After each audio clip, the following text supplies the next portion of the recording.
Hey there, welcome to Phifie'S Kitchen. It's still your favorite girl on the microphone is Ophelia. Today we're going to be making some chicken gizzard stew. This dish is inspired by Nigeria itself. Now give this video a smashing like. Don't forget to subscribe, guys. Click on the notification bell so you get to know when I'm posting the next video. And of course, share to your family and friends. We are now on episode 14. I'm so super excited. We're going up. Okay, let's get straight into the video. So starting off, guys, I have here some fresh gizzard. I'm making a big batch of gizzard stew, which is why I'm using like 2 kilos here, as you can see. And I'm using fresh gizzard. Obviously, if you use fresh gizzard, I don't know why I said that, but yeah. And I'm also using some fresh, thyme and oregano. I prefer to use the fresh ones to season my meat, as opposed to using like the dried, oregano and thyme. So recommend most definitely that you use the fresh oregano, use the fresh thyme, use the fresh rosemary. It just does something more different, like it just adds to the flavor, it adds to the taste, and it also helps as well with the scent as well. Like it's just really beautiful when you have oregano in there. It makes it smell really, really nice. So yeah, as you can see, I'm just going ahead and I'm just finely chopping the rosemary so I can put it in there. So I want everything to just soak really well and just let that fragrance and everything just get combined really properly. And I'm using that as well, putting a bit of garlic. I've got 5 garlic cloves in there. You can decide to put some more garlic if you want, but I'm using about 5 garlic. That's going to help as well with the smell of the meat. When you've got meat there and you kind of want the smell to go away, rather, put garlic in there. And if you want to continue to go ahead, but garlic actually doesn't feel too with that. And then I'm going ahead and I'm also seasoning my meat as well. I'm putting in 3 Knorr cubes, as you can see in the video. And I'm also going to be putting in some salt as well. My mom really is very keen on using low sodium salt, so that's what we've got here, as you can see in the video. So I'm using putting just a handful of salt in the meat itself, and just going to allow this to marinate as well, while I'm doing that. And this is optional, you don't really have to put pepper in there, but it's kind of good if you have a bit of heat in there as well. So that's why I'm putting in some habanero pepper. And again, this dish is actually Nigerian inspired.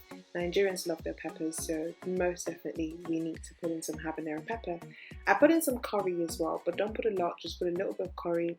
Onion granules, it does something to it. So as you can see, I haven't got any onions in the in the meat itself. So putting in some onion salt or onion granules, whichever one, actually does a thing or two to it. Now the trick, do not add any water in your gizzard the first 30 minutes when you cook it. It's going to bring in some water, because obviously when you wash your gizzard, there's going to be water in there. So I did allow that, to just boil for 13 minutes, and you can go ahead and put in some more water if you want to, or you can just allow it to just cook, lamb for longer. And after it cooks for about like 25 minutes, then I put it in the bowl, as you can see, and it looks really gorgeous and it looks really, really delightful. I know, it's yummy, yummy, yummy, yummy, yummy, yummy, yummy, yummy, yummy. And yeah, I was actually like picking from it. But yeah, you see, we have that, and then we also have the stock as well. So I've got the stock from the gizzard, and at this point I'm now frying the gizzard because I want it a bit brown. It's something quite different when you have gizzard stew, when it's crunchy, when the gizzard is crunchy. But this is actually an optional pot, to be fair. You don't have to fry your gizzard, but I prefer to fry my gizzard because it's just so much more crunchy for me. But you can use your gizzard that way after you've boiled it really well.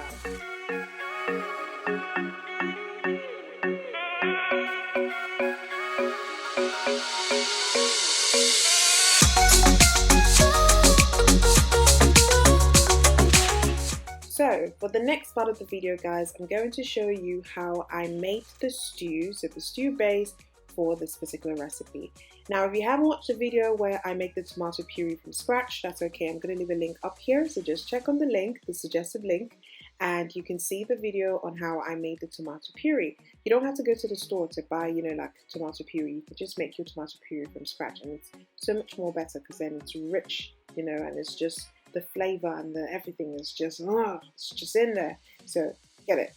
And here, I know you're probably just wondering why I have like colored onions. Yes, I used one big red onions and I used two white onions, two white medium onions. There was no particular reason why I used like two different types of onions. It just happened that I had that in there and I just chopped it, and that's what you see here. But go ahead, use whatever type of, whatever color you want to use.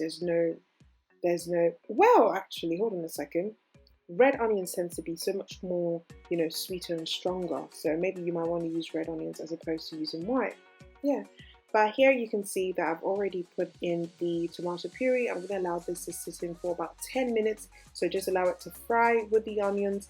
The trick is actually use a lot of onions, to be honest, when you want to make your tomato-based stew for any Nigerian dish. It's just something about putting a lot of onions, in the before you put in your tomato puree. It's really great, even when you're making jollof rice as well, because this is kind of like how you start off with the base. So yeah, I've gone ahead now to put in the gizzard stock. Remember, we made gizzard stock from the very beginning. So I've gone ahead now and I've put in the gizzard stock, and I've allowed this to sit in and cook in for about 18 minutes more. So altogether, we've cooked this for about 28 minutes. Yes, yeah, 28 minutes, and it's ready. It's gorgeous, it's ready. You need to taste it. Don't forget to season as well. Remember, I seasoned it at the very beginning when I put a little bit of salt in the onions. There was a reason why. Season it, but don't put too much, because obviously you know that the stock has got like all the salt and all the seasoning that you put in earlier. So that in itself is going to give the tomato a different kind of twist and a different kind of taste. So it's going to be a little bit gizzardy. I don't know if there's a word like gizzardy, but let's just go ahead with gizzardy. There's going to be a gizzardy kind of flavor to it. And here you have it, guys. The chicken gizzard stew itself in all its glory and all its finest. Yes, this tasted really, really gorgeous, guys. You can have this with rice. You can have it with plantain if you want to, as some Nigerian people will do. They have this recipe where they actually put some fried plantain in the, with the gizzard and the stew. And they actually call fried plantain dodo. So that's something some Nigerian people do. So just in case you hear it where they say giz dodo, it basically just means they've done this, but then they put some fried plantain in there. Or you can have it with some couscous, as you can see in this video. It's so delightful and lovely. Now that's all for this particular episode, guys. I hope you enjoyed it. I hope you've actually learned a thing or two from it as well. Don't forget to give this video a smashing like. Don't forget to subscribe. And of course, leave a comment in the section down below. I'd like to get to know you guys. And now I'm going to see you guys next week. Thank you very much, guys.